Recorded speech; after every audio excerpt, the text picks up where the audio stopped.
Sure, Blue Marvel is an awesome character who's really underrated among people who aren't hardcore comics fans, so I'm happy to talk about him.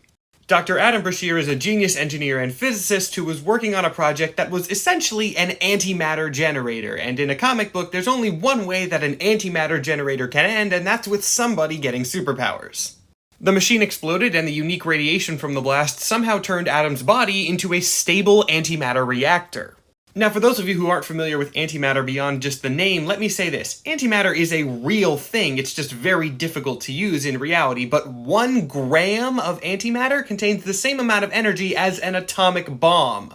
And Blue Marvel can just make that stuff. He is wildly powerful, strong enough to knock out an alternate universe version of Hulk in a single punch.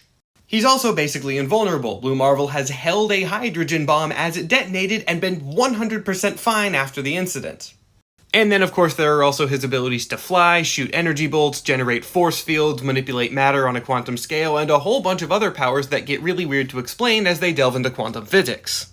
Basically, Blue Marvel is very cool and wildly powerful, which makes it extra weird that he hasn't actually been in that many books.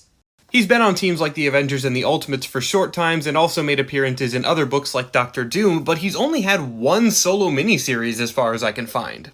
A last fun fact while we're talking about appearances in Blue Marvel, the scene in WandaVision where Monica says she's contacting a scientist to help with the whole Westview problem, a whole bunch of people thought that scientist was going to be Blue Marvel, but I guess not. Regardless, that proved that there was a lot of interest for Blue Marvel in the MCU, which I'm sure Marvel noticed, so maybe we'll see him sooner or later.